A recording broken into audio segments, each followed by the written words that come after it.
मुझे सोना है दादा, अब तुम जाओ। टूटे बिखरे लहजे में कहकर वो बेड के करीब रख के अपने सिक को उठाने लगी। पर हूर। मैंने कहा ना मुझे सोना है दादा, प्लीज। वो मिन्नत पर उतर आई। वो दादा उसके चेहरे पर थकन को देखते चुपचाप सा हिलाकर जाने लगा। उसके जाते ही वो दरवाज़ा लॉक करके उसके साथ लगकर बैठ गई और फूट फूट कर रोने लगी। मैं क्या करूं नूर कि तुम्हारा दर्द कम हो जाए? ऐसा क्या करूं मैं? घुटनों में सर देकर वो बेबसी से बड़बड़ाई। दादा हूर। दादा को वापिस आते देखकर बुरहान ने बेचैनी से पूछा। बेहतर है भाई हम उसे अकेला छोड़ दें। पहले ही बहुत दर्द दे चुके हैं। उसके कंधे पर हाथ रखकर बोला। नूर। नूर अच्छा नहीं किया उसने। दीवार पर हाथ मारकर गुस्से को जब्त करते हुए बोला। आम इंसान की नहीं, मजबूत पहाड़ जैसे सहारे की जरूरत है उसे। दादा कहकर रुका नहीं। और बुरहान उसके लफ्जों को समझते हुए गहरा सांस खारिज कर गया। आई प्रॉमिस हूर, मैं तुम्हें हर बुरे साय से महफूज कर लूंगा। बंद दरवाजे को देखते उससे हित किया। सर, सामने कुत्तों का भीड़ है, कैसे आगे निकलें? सुनसान गली में हेडलाइट की रोशनी पर ड्राइवर ने पास बैठे अरमान से कहा। चलाओ, कुछ नहीं होता। खुद ही गाड़ी करीब देखकर भाग जाएंगे। लापरवाही से कहते उससे आंखें मूंद ली। ड्राइवर ने भी कंधे उचकाकर गाड़ी आगे बढ़ाई। पर थोड़ा करीब आने पर ही एक बार फिर जोरदार झटके से ब्रेक मारी।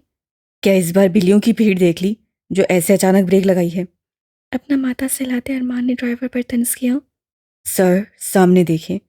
सामने ही जिस पर कुत्तों की भीड़ थी, उस बैग से निकलते जमीन पर खून को देखकर ड्राइवर ने हैरत से आंखें फाड़कर देखते अरमान को मुतवज्जा किया। जमाल, तुम जाकर देखो तो क्या है। ड्राइवर ने पीछे बैठे कांस्टेबल जमाल से कहा। नहीं जमाल, किसी की साजिश भी हो सकती है। हमें एसपी बुरहान को इस सूरत हाल से खबरदार करना चाहिए। अरमान की बात पे दोनों ने उसे देखा। अरमान के बताने पर कुछ ही देर में एसपी बुरहान अपनी पुलिस गाड़ी समेत वहां पहुंचा। सर, क्या हो सकता है? पास खड़ा अरमान बुरहान के साथ हाथों पर ग्लव्स चढ़ाते हुए बोला। वो तो देखकर ही पता चलेगा इंस्पेक्टर। मुख्तसर जवाब देकर वो आगे बढ़ा। सर, मुझे लगता है किसी की साजिश है हमें मारने की। बॉम्ब तो नहीं बैग में? बुरहान को आगे बढ़ते देखकर खौफ परेशानी से फिर बोला। चलो आओ और खोलो जिप को। पास पंजू के बल बैठकर उसे संजीदगी से कहा। पर सर, बॉम्ब। अरमान बुरहान के तेवर देखकर परेशान हो गया। मैंने कहा खोलो, अगर मरे तो साथ हैं। इस बार कुछ रौब से कहा कि वो ना चाहते हुए भी बैठ गया और कांपते हाथों से सिप खोलने लगा। भूत। भूत।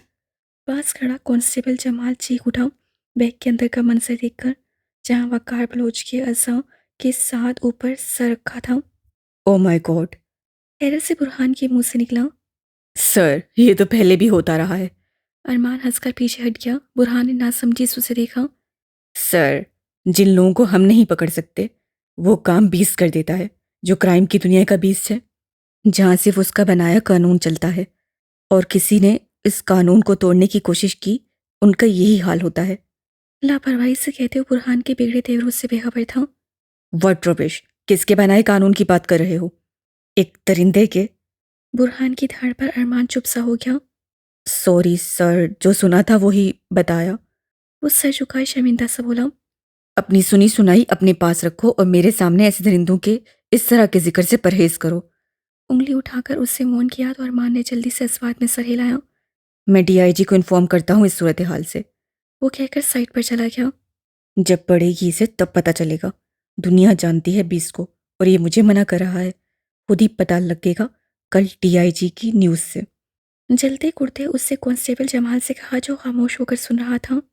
सर, ये चिट ड्राइवर ने बुरहान को पुकारा तो सब करीब आ गए। कहाँ से मिली? लेते हुए उससे पूछा। सर, बैग से। हाथ क्यों लगाया इसे? कहने के साथ उससे भीस की तरफ से दी हुई चिट को पढ़ने लगा तो चेहरा शिद्दत सबसे सुर्ख पड़ गया। देख लूंगा तुम्हें। नाज़रीन, आपको बताते चलें कि मुल्क के उभरते सियासतदान वकार बलोच को कल रात ड्राइविंग के दौरान किडनैप कर लिया गया था। जी हाँ, मुल्क के उभरते सियासतदान वकार बलोच किडनैप। वजह उनकी माजी में माफिया गैंग से ताल्लुकात। उनकी बीवी का कहना है कि वकार बलोच एक अच्छे इंसान नहीं थे और जो माजी में करते थे ये सब उनका नतीजा है। क्या बकवास सुन रहे हो? दादा, जो हैरत से आंखें फैलाकर न्यूज़ सुन रहा था, अचानक टीवी बंद करने पर उछल पड़ा। क्या भाई, कितनी जबरदस्त न्यूज़ चल रही थी। मुंह बनाकर कहते उससे रिमोट लेना चाहा। चुप होकर बैठ, मेरे सर में दर्द है। क्यों सर में दर्द है? ऐसे लोगों का इंजाम तो ऐसा ही होना चाहिए। मैं तो बहुत खुश हुआ, पर रात को ठीक से नींद आएगी भी कि नहीं? बेरहम दरिंदा है, इंसान नहीं जानवर है साला। दांत पीस कर बुरहान ने मुट्ठी भींची। एक बार भी उसके बीवी बच्चों के बारे में नहीं सोचा। अरे पर बीवी ने तो खुद कहा है कि अच्छा हुआ नतीजा। दादा ने उलझ कर बुरहान को देखा। शायद वो इसलिए कि उसकी दूसरी शादियां मंजरे आम पर आ गई थी। कुछ सोच सा वो बोला। नो, मैं नहीं मान सकता कि दूसरी शादियां सामने आने पर बीवी अपने शोहर की मौत का यूं कहेगी। जरूर कोई बुराई देखी होगी। दादा ने अपनी समझ के हिसाब से नजरिया पेश किया। अब चुप कर, ज्यादा सगा ना बन उसका। बुरहान ने झिड़क कर उसके सारे मूड का बेड़ा गर्क कर दिया। अब्बू का बता। टेबल पर रखी प्लेट से चिप्स उठाकर मुंह में डालते उसने किचन की जानिब देखा। अब्बू इस्लामाबाद गए हैं बिजनेस के सिलसिले में, और नूर यूनी में है जिसे मैंने लेने जाना है। अम्मी जिन्हें तुम किचन में देखने की कोशिश कर रहे हो वो हूर के पास है। एक ही सांस में कहता वो सोफे पर गिर गया। हूर के पास क्यों हैरियत? परेशान सा वो उठकर बैठ गया। जी नहीं, कल से बुखार है और हॉस्पिटल चल नहीं रही, तो अम्मी उनके पास है। ये तुम मुझे अभी बता रहे हो बेवकूफ। बुरहान, दादा। बुरहान अभी बोल ही रहा था कि हुरुल एन के रूम से आसिया बेगम के पुकारने की आवाज़ आने लगी। क्या हुआ अम्मी? दोनों पहुंचकर एक जुबान में बोले। बुरहान देखो ना, सुबह से बुखार था, मैं कह कह कर थक गई, पर जो जिद पर अड़ी, नहीं चली हॉस्पिटल, और अब इसे होश नहीं आ रहा। बेहोशी में देखकर आसिया बेगम ने रोते कहा। ओ माय गॉड अम्मी, इसे तो वो कितना तेज बुखार है, आपने मुझे पहले क्यों नहीं बताया? बाहों में उठाकर बुखार की तेज तपिश को महसूस करते बुरहान ने अपनी माँ से कहा, और बगैर कुछ सुने आगे निकल गया। आइए अम्मी मेरे साथ। दादा उन्हें लेकर बुरहान के पीछे चला। तुम अभी तक यहाँ बैठी हो? वेटिंग रूम में नूरुल ऐन को अकेले बैठे देखकर पिया उसके पास आकर बोली। हाँ, दादा का इंतजार कर रही हूँ। पता नहीं क्यों इतना लेट हो गया है, और नंबर भी मसरूफ जा रहा है। एक बार फिर कॉल करते मसरूफियत से कहा, मेरे साथ आ जाओ, छोड़ दूंगी तुम्हें। चेयर पर बैठकर बिया ने ऑफर दी। नहीं यार शुक्रिया, बुरहान को ये सब पसंद नहीं। मुस्कुराकर मना कर दिया। चलो तो फिर मैं बैठ जाती हूँ तुम्हारे पास। बबल मुंह में डालते वो बोली, बहुत शुक्रिया इस नवाजिश का, पर मुझे इसकी ज़रूरत नहीं। मुस्वी मुस्कुराहट से कहते उससे इनकार किया। तुम्हें नहीं मुझे है। आंख मार कर कहती हंसने लगी। कमीनी हो एक नंबर की। दादा को तुम्हारी एकतरफा मोहब्बत का मालूम हुआ ना, तो इस यूनी से 2 गज दूर भागेगा। बताएगा कौन, हम तो छुप छुप कर मोहब्बत करते हैं। कहते एक बार फिर वो कहका लगाकर हंस पड़ी। मिस नूरुलैन, आपकी गाड़ी आ गई है। पुकार पर दोनों खड़ी हो गई। क्या हुआ? किस गर्लफ्रेंड को पटाने में मसरूफ थे कि मुझे ले जाना भी भूल गए? सामने जाकर खड़ी होकर गुस्से से पूछा। गाड़ी में बैठो, बताता हूँ। उसके संजीदा अंदाज को देखकर नूरुल ऐन ने बिया को खुदा हाफिज कहा और फ्रंट सीट पर बैठ गई। अब बताओ, उसकी तरफ मुड़कर पूछा। नूरुलैन को कल रात के वाक़े के बाद बहुत तेज बुखार आ गया था, और अब वो हॉस्पिटल में बेहोश पड़ी है, इससे देर हो गई। दादा ने कहकर उसके तासुरात देखने चाहे, पर वहाँ ऐसा था जैसे करीब में कुत्ते के मरने की बात सुनाई हो। नूर, तुम उसे माफ़ क्यों नहीं कर देती? वो तुम्हारी बहन है, अकेली है, तुम्हारे बिना कितनी मोहब्बत करती है, तुमसे भूल गई क्या? देखो दादा, अब मैं इस टॉपिक पर बात करके ना अपने मूड का बेड़ा गर्क करना चाहती हूँ, ना ही तुम्हारे। तो भलाई इसी में है कि हम इस टॉपिक पर बात ना करें। अपनी कहकर बगैर सुने खिड़की के बाहर देखने लगी। ख्याल करना नूर, अपनी नफरत खुदगर्जी में इतनी अंधी ना हो जाना कि वक्त आने पर रोना पड़े। दादा उसकी पुष्प को देखकर बोलता सामने देखने लगा। कहाँ चलना है? वहीं जहाँ हर रोज जाती हूँ। उससे घर की तरफ इशारा किया। हम्म। उससे समझ कर सर हिलाया। दादा के जाने के बाद वो सीधे अपने रूम में आई। आंसू लड़ियों की सूरत में बह रहे थे। बैग रखकर उससे दरवाज़ा बंद किया और आहिस्ता से चलकर अलमारी के पास आई, और वहाँ कपड़ों के नीचे से एक तस्वीर निकालकर नीचे बैठ गई। क्यों मामा पापा हमें अकेला छोड़कर चले गए? तस्वीर में एक खूबसूरत सी औरत और मर्द के साथ 2 जुड़वा बच्चियों को देखते हुए वो सिसकी। मामा, आपको तो याद है ना कि हूर कहती थी मैं बहुत हसास और डरपोक हूँ, मैं जल्द डर जाती हूँ, जरा सी बात पर रो पड़ती हूँ। तो मामा कैसे? वो मुझे इतनी तकलीफ देती है, क्यों मुझे आप लोगों से अलग कर दिया, क्यों अकेला कर दिया? मेरी बहन छीन ली उससे। घुटनों में सर देकर वो गिड़गिड़ाने लगी। पता नहीं कैसा दर्द था जो उसे तड़पने पर मजबूर कर रहा था। मैं क्यों रो रही हूँ? हाँ, मुझे क्यों रोना चाहिए? रुलाऊंगी तो मैं तुम्हें, हूर। जिस तरह मुझे अकेला करके सबकी नज़रों में बुरा किया है, वैसे ही तुम्हें अकेला कर दूंगी। काफ़ी देर रोने के बाद जब उसके अंदर नफरत ने करवट ली तो वो एक असम से बोली, नफरत करती हूँ मैं हूर तुमसे, अपनी सगी बहन से, क्योंकि तुम लायक हो इसी की। तुमने मेरे माँ बाप को मुझसे छीना है, मेरे बचपन की चाहत को छीना है। बहुत बहादुर हो ना तुम। बचपन से ही अपनी बहादुरी के जो जौहर सब पर आश्कार किए हैं, अब पता लगेगा तुम्हें तुम्हारी बहादुरी का अंजाम। हाथ की पूंछ से आंसू पूछती तस्वीर में दोनों जुड़वा लड़कियों को देख के हंसी। बहुत दूर है हम हूर, बहुत दूर, और मुझे नहीं लगता कभी पास आएंगे। तस्वीर में मौजूद एक बच्ची के चेहरे पर हाथ फेरकर वो बड़बड़ाई, डोंट वरी, कुछ वीकनेस की वजह से बेहोश हो गई थी, but now she is fine. परेशान से खड़े बुरहान दादा आसिया बेगम से मुस्कुराकर कहा। Thank God. बुरहान ने सुकून का सांस खारिज किया तो आसिया बेगम ने उसके चेहरे को देखा। मैं अब्बू को बताऊं, वो परेशान हो रहे होंगे। दादा कहकर साइड पर चला गया और आसिया बेगम अंदर चली गई रूम में। नूर को मालूम है हूर की तबीयत का? पास जाकर बुरहान ने ससरी दादा से पूछा। जी। वो सिर्फ यही जवाब दे सका। तो फिर क्या कहा उसने? आई नहीं? चांचती नजरों से दादा को देखने लगा। भाई, आपको मालूम है इतना आसान नहीं दोनों का मिलना। दादा कहकर रुका नहीं। तो फिर मुझे ही कुछ करना पड़ेगा दादा। मुस्कुराकर सोचते वो रूम में हूर के पास चला गया। सूरज की सुनहरी धूप जिस्म को बहुत भली लग रही थी और ऐसे में काफ़ी नौजवान जॉगिंग ट्रैक पर दौड़ रहे थे तो कोई बीच पर बैठे हुए थे और उन सब में वो भी था, सईर आलिम। कानों में हैंड फ्री लगाए, जॉगिंग सूट में मलबूस, कसरती लंबा चौड़ा बदन, 6 फीट से निकलता कद, भूरे रंग बाल, भूरी पुरसरार आंखें, सूट सफ़ेद रंगत, मगरूर नाक, हल्की हल्की शेव और घनी मूछें। वो एक सहरंगेज पुरसरार सी शख्सियत थी कि वहां से गुजरता हर कोई उसे मुड़ मुड़ कर देखे बिना नहीं रह सके। लड़कियां उसकी शख्सियत में खो सी जाती। मुझे इससे कोई मतलब नहीं कि वो क्या कहता है। वो शायद सईर आलिम को नहीं जानता। बहरहाल, अब जो होना है उसके लिए रेडी होने का पैगाम पहुंचा दो। बर्मी से कहते कॉल बंद कर दी और कानों से हैंडफ्री निकालकर एक बेंच पर बैठ गया। हाय। वहां से गुजरती एक लड़की हिम्मत करके उसके साथ आ बैठी और मुहातिब किया, पर दूसरी तरफ कोई रिस्पॉन्स ना मिला। Excuse me handsome man. उसे फिर से हिम्मत की, जैसे वो आज जीत पाकर ही रहेगी। सईर ने लड़की की आवाज़ पर ज़रा सी नज़रें उसकी जानी फेरी। हाय, मेरा नाम रिमशा, और आपका? उसके देखने पर आंखें झपकाते हुए कहा। सईर। हाथ को नज़रअंदाज करते उसने अपना नाम अदा किया और वो मायूसी से हाथ नीचे करके दूसरी बार सोचने लगी, क्या हम फ्रेंड्स बन सकते हैं?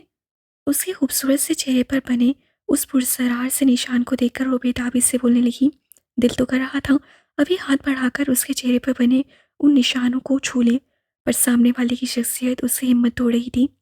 उसके लफ्ज़ों पर सईद ने उसकी आंखों में देखा, जहां उसे सारे फासले तोड़ने की चमक सी नजर आई, जिस पर वो मुस्कुरा दिया।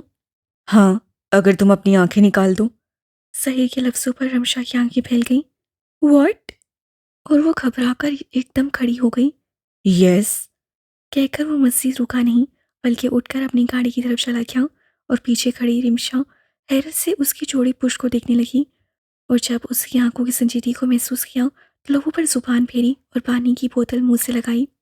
तुम्हें पता है अलिफ, एसरी बुरहान एक ब्लाइंड लड़की से मोहब्बत करता है जो उसकी कज़न है। मुस्कान नील पेंट लगाते ड्राइंग रूम में बैठे अलिफ और सईद से बोली। उसके बाद पर अलिफ ने मुस्कुराहट रोकी। और तुम्हें जानने की कौन सी जरूरत पड़ गई? आंखें सुकेड़ कर पूछा। भाई, दुश्मन की कमजोरी जानना जरूरी है। कनखियों से सईद को देखते जो टेबल पर पड़े मैप में मार्कर से कुछ लिख रहा था कहा। मुस्कान, तुम्हारा यहाँ आने का मकसद?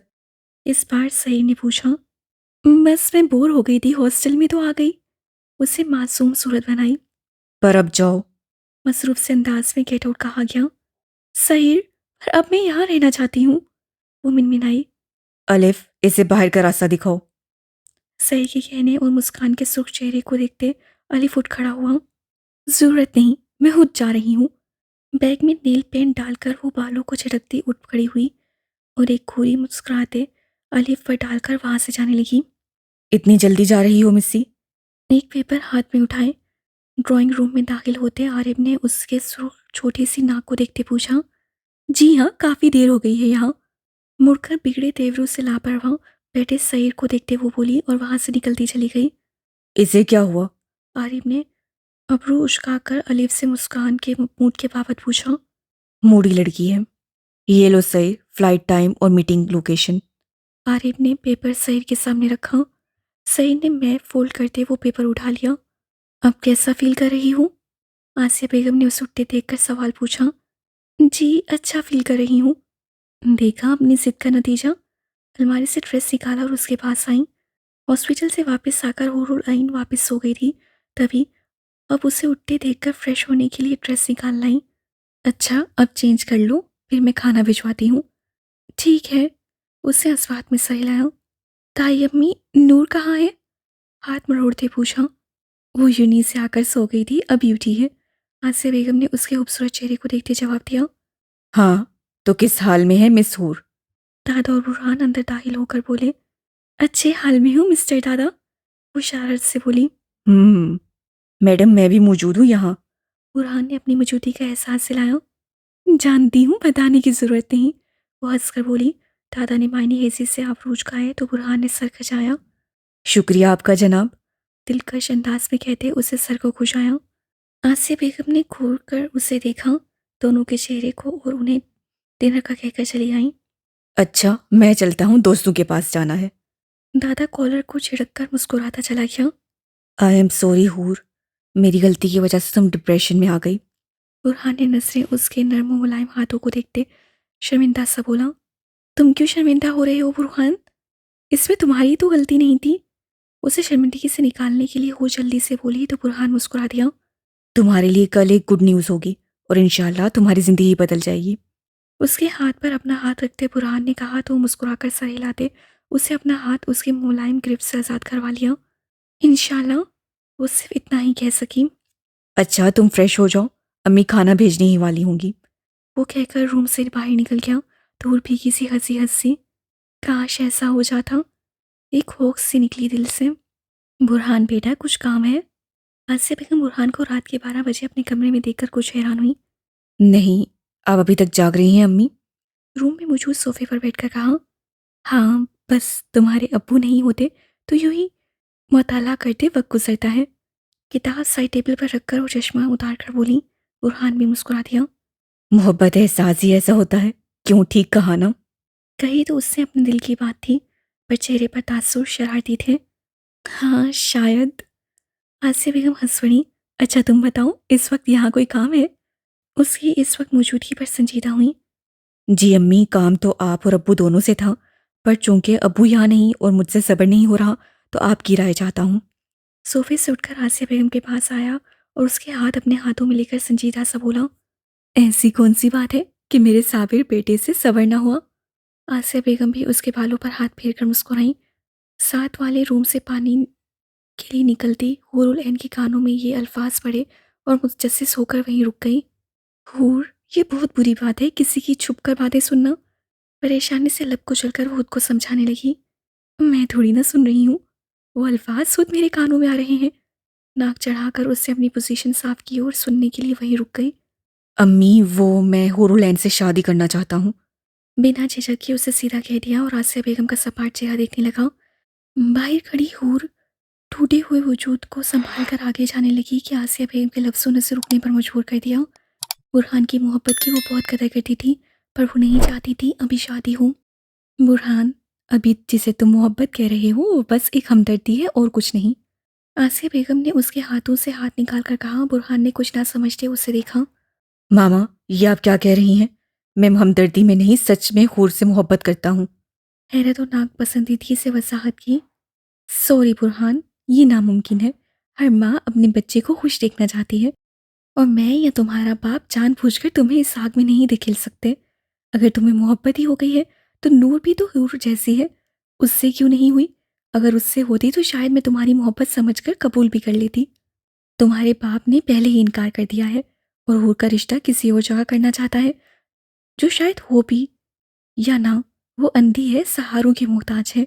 शादी के बाद वो तुम्हारी खुशियां देखेगी या खुद को संभालेगी? हमें माफ कर दो बेटा, हमसे इस रिश्ते की उम्मीद मत करो। आसिया बेगम साफ सीधा कहकर बुरहान को सकते में छोड़कर लेट गई। अम्मी आप ऐसा कैसे सोच सकती हैं? और अब्बू, उनके तो भाई की बेटी है वो। दूसरों में जाकर वो कैसी जिंदगी गुजारेगी जानती हैं आप? बुरहान गुस्से से बिगड़े अंदाज में बोला। अगर रिश्ता आया तो? बेटे साफ बताओ, ऐसी अधूरी लड़कियां शादी के लिए नहीं सिर्फ जिंदगी के अजाब झेलने के लिए होती हैं। और वैसे कौन करेगा उससे शादी? देखा है या सुना है कभी हुरुल ऐन के लिए रिश्ता लेकर हमारे दर पर आया है कोई? नूर के रिश्तों की देखा था लाइन लगने लगी थी। आसिया बेगम कड़वी जुबान में बोलती सहर उगलने लगी। अम्मी, बेशक कोई लाइनें नहीं लगी हूर के लिए, पर मैं तो प्यार करता हूँ। मैं तो चाहता हूँ उसे। मैं तो शादी करना चाहता हूँ ना। फिर क्या प्रॉब्लम है? प्रॉब्लम ये है बुरहान कि मैं तुम्हें तुम्हारी जिंदगी जूर का गुलाम बनते नहीं देख सकती, और ना ही समाज में ये कहकर मिलवा सकती हूँ कि मेरी बहू अंधी है। तो मेरी तरफ से तुम ना ही समझो। आसिया बेगम उसके सूख चेहरे को देखते हकीकत बताने लगी। हाँ, अगर होती अमीर कबीर बाप की बेटी, बैंक बैलेंस जोड़ी प्रॉपर्टी की मालिक, तो उसके माथे पर लगा धब्बा और ऐब छुप भी सकता था। पर वो किस बाप की बेटी है ये तो तुम अच्छी तरह जानते हो। और दूसरी बात, इनसे मोहब्बत की वजह एक तो खानदान है, दूसरा उनका वो रेस्टोरेंट है जिसको हासिल करने की तुम्हारे अब्बू पूरी कोशिश कर रहे हैं। अम्मी, मैं नहीं। बुरहान, चाहते हुए लाइट बंद कर जाना।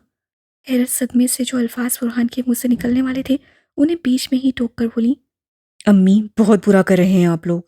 मैं अब्बू से बात करूंगा, और मैं सिर्फ हूर से ही शादी करूंगा, वरना किसी से भी नहीं, समझी आप? गुस्से से कहकर बुरहान बगैर लाइट बंद किए चला गया। तो क्या ये है मेरी हकीकत? सोचते बुरहान के निकलने से पहले ही वो आगे बढ़ गई। दिमाग जैसे सुन पड़ रहा था और उसे मालूम ना था कि वो कहाँ जा रही है। मेरे अपनों ने ही मेरी हकीकत इतनी कड़वी बयान की है। मैंने तो कभी इसे ऐब ना समझा। मुंह पर हाथ रखकर वो सिसकियों का गला घूंटती मेन गेट से बाहर निकल गई कि उसे मालूम ना हुआ। क्या मैं उससे बात करूं कि दिल को सुकून मिल जाए? उससे हुरू लैन के रूम की लाइट ऑन देखकर कहा। नहीं, ऐसे वो समझ जाएगी कि जरूर कुछ परेशानी है मुझे। उससे सोचते खुद इनकार किया और जाकर नीचे लॉन में आ गया, खुली फिजा में सुकून लेने के लिए। सख्त परेशानी में चहलकदमी करते उसकी नज़र खुले गेट पर पड़ गई। गार्ड। वो गुस्से में सर्वेंट क्वार्टर के करीब आकर दौड़ा। जी जी सर। कुछ ही देर में गार्ड घबराकर क्वार्टर से बाहर निकला। ये गेट किस रिश्तेदार की आमद में खुला छोड़ा है? वो गुस्से से खुले गेट का इशारा करते हुए बोला। ओह, माफ कर दें सर। मैं कुछ काम की वजह से अंदर आया था और समझा मैंने बंद कर दिया है, माफ कर दें। गार्ड भुखलाकर इल्तिजा करते बोला। जाओ और बंद करो। आइंदा ऐसी गलती हुई तो देखना, जिस्म पे ये यूनिफॉर्म नहीं रहेगा। अपनी माँ से हुई तल कलामी की वजह से वो रूठ हो गया। नो नो सर, आइंदा नहीं होगा, शुक्रिया। वो जल्दी से कहकर शुक्रिया करता गेट बंद करने चला गया और बुरहान सर सांस फिजा में खारिज करते अंदर जाने लगा। गहरी होती रात में सुनसान रास्ते पर वो खुद से और माहौल से लापरवाह होकर चल रही थी। सदमे की हालत में वो सिर्फ अपनी जिंदगी की कड़वी हकीकत के बारे में सोचते अनजान रास्तों पर रवां दवां थी। आंसू थे कि रुकने का नाम नहीं ले पा रहे थे। मैंने तो कभी नहीं सोचा था इतनी बुरी असलियत है मेरी। बेखुदी में बड़बड़ाती दुपट्टा पाँव में उलझने से गिरते गिरते बची तो किसी ने पीछे से नामहसूस अंदाज में सड़क पर पड़े उसके दुपट्टे को उसके कंधों पर डाला। सही कहती है नूर, मैं सिर्फ एक मुसीबत हूँ, एक बदसाया हूँ। मुझे जीने का कोई हक नहीं, और जीकर करूंगी भी क्या जब कोई अपना रहा ही नहीं। सबके पास ख्वाब है, अपने हैं, जीने की वजह है। मेरे पास क्या है? कुछ नहीं। ना जीने की वजह, ना रास्ता देखने का सहारा, ना अपना ना पराया, कुछ भी तो नहीं।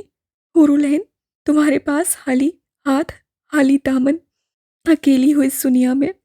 ऐसियानी अंदाज से कहकर लगाती अपनी बेबसी का मजाक उड़ाने लगी। नहीं, मेरी बहन है, मैं क्यों अकेली हूँ? नूर, तुम हो ना? जानती हूँ नफरत करती हो, पर मुझे पता है मुझे कुछ हुआ तो तुम मेरे बिना रह नहीं पाओगी। घुटनों के बल नीचे बैठकर वो होशी से बोली। कोई नहीं है क्या यहाँ? अंधे हो गए हो सबके सब? नहीं देख रही मैं तुम लोगों को? मार क्यों नहीं रही है मुझे? जो मरना चाहता है उसे मारते नहीं, जो जीना चाहता है उसे मार देते हो। ये कैसा इंसाफ है तुम लोगों का? कहाँ है वो पीस जो सबको मारता रहता है, हर जगह पहुंच जाता है मारने को? वो भी अंधा हो गया है क्या मेरी तरह? चीख चीख कर कहती आगे में वो सईद को बुलाने लगी। जानती थी वो मारते हुए वजह नहीं पूछेगा। आओ दरिंदो, जैसे मेरे माँ बाप को मार दिया वैसे मुझे भी मार दो। कहाँ गया वो आदम खोर? क्या उससे अब मैं नहीं याद? नहीं चाहिए। आओ, मैं बैठी हूँ कराची में, आ जाओ, मार दो मुझे भी मेरी माँ की तरह, खत्म कर दो मुझे। घुटनों में मुंह छुपाकर वो धाड़ रही थी कि गला खुश्क होने पर खांसने लगी। नूर, मैं तुम्हें इन लालची इंसानों के बीच अकेले नहीं छोड़कर जाऊंगी। मैं तुम्हें अपना रेस्टोरेंट देकर जाऊंगी, फिर मैं नहीं जीऊंगी। मुझे नहीं जीना, अंधी हूं ना, कैसे जी सकती हूँ। कुछ देर बाद जब उसे अपनी बहन की याद आई तो खुद से कहने लगी। सईद आलिम पास खड़ा खामोशी से सुन रहा था। दफातन पेंट की जेब में मोबाइल वाइब्रेट करने लगा तो हुरुल ऐन ने चौंक कर करीब देखा, और वो देखती क्या, सईद ने उसकी पीली पड़ती रंगत को देखकर मोबाइल जेब से निकाल देकर देखा तो अलिफ की कॉल थी। उसने ओके करके कान से लगाई। हेलो सईद, कहाँ हो यार, सब आ गए हैं। परेशानी से पूछा। आ रहा हूँ 10 मिनट में। उसने कहकर बगैर दूसरी तरफ की सुने मोबाइल ऑफ कर दिया और वापस जेब में रखा। देखो, तुम कोई भी हो, मुझे उससे कोई काम नहीं, ना ही मैं पूछूंगी, पर तुम बहुत अच्छे वक्त पर आए हो। हुरुल ऐन के दिमाग में एक आइडिया आया तो एकदम से उठकर बोली। मैं समझा नहीं, क्या चाहती हूँ और इस वक्त यहाँ क्या कर रही हो? उसकी बात पर सईद के लबों पर तबस्सुम सा फैल गया। हाँ, इन सवालों से तुम अच्छे इंसान लगते हो। क्या मेरा एक काम करोगे? मैं तुम्हें बहुत से पैसे दूंगी। एक ही सांस में बोलती वो जवाब की मुंतज़िर थी। सईद ने उसके नंगे पाँव को देखा। कितने दोगी? इस बार सपाट आवाज पर हूर थोड़ा सा घबरा गई। मुझे नहीं पता कितने, पर इतने दूंगी कि तुम्हारा मुंह बंद हो जाए। उसकी बात पर उससे आबरू उचकाए। और इतने पैसे तुम लाओगी कहाँ से? सवाल के साथ उसने उस बेवकूफ़ सी लड़की को सर से पांव तक देखा। गुलाबी रंगत पर ऑरेंज कलर के सूट में दुपट्टे से लापरवाह खुद अपने आवाज़ों में नहीं लग रही थी। वो कहाँ से भी लाऊं? तुम्हें इससे कोई मतलब नहीं होना चाहिए। तुम सिर्फ बताओ, मेरा काम करोगे कि नहीं? काम क्या है? थोड़ा सा करीब होकर उसे सरगोशी में पूछा, और हुरैन इस अचानक हमले से भड़क कर पीछे हुई। तुम भी ये खूबसूरती देखकर आम मर्दों की तरह पिघल रहे हो तो कुछ नहीं, इस मुर्दा जिस्म में। वो नफरत से चीख पड़ी। सईद आलिम के लबों पर मुस्कुराहट फैल गई। काम बताओ। दोनों अतराफ में सुनसान रस्तों को देखते उससे पूछा। कुछ नहीं है, तुम जाओ, मैं किसी और से करवा लूंगी। वो खौफजदा होने लगी। मैं अधूरे काम और अधूरी बातें पसंद नहीं करता। अब या तो मुझे पैसे दो या काम। उसके लफ्जों पर हुरुल ऐन का सांस रुक गया। पर पैसे? अचानक वो दहशत सदा सी हो गई उस इंसान से। और काम भी। सईद ने उसकी पीली रंगत को देखते बात मुकम्मल की। ठीक है, मुझे मेरे पापा का रेस्टोरेंट चाहिए, जिस पर मेरे पापा के दोस्त से कब्जा कर लिया है। पार्टनर थे, पर उसने पापा को चीट किया। बताने पर उसकी आंसू गालों पर फिसलने लगे। ठीक है, तुम्हारा काम हो जाएगा, पर मेरी सोच के मुताबिक पैसे ना मिले तो आगे तुम खुद समझदार हो। उसकी थोड़ी पर मौजूद दिल को देखते उससे कहा, और हुरुलैन परेशान सी हो गई कि ना रेस्टोरेंट का मालूम, ना बाप का, ना ही उस आदमी का। फिर कैसे काम हो जाएगा? सुनो, कौन हो तुम? खौफसदा सी होती अपने दिल की अबतर हालत पर हाथ रखती वो बोली। अलबत्ता एक कदम जरूर पीछे ले गई। जाने के लिए मुड़ते सईद ने उसकी टांगों की कपवाहट को देखा, जैसे गिरने ही वाली हो। आलिम। मुतबस्सिम होकर बोला, और हुरूलेन को लगा मौत उसके सर पर आ गई हो। जिस्म से जैसे किसी ने रूह खींच ली हो। हाथ पांव जैसे ठंडे पड़ गए। वो बीस्ट! बड़बड़ाती वो लहरा कर जमीन पर गिरती। इससे पहले ही सईद ने उसे बाजू से पकड़ लिया कि वो झूल गई।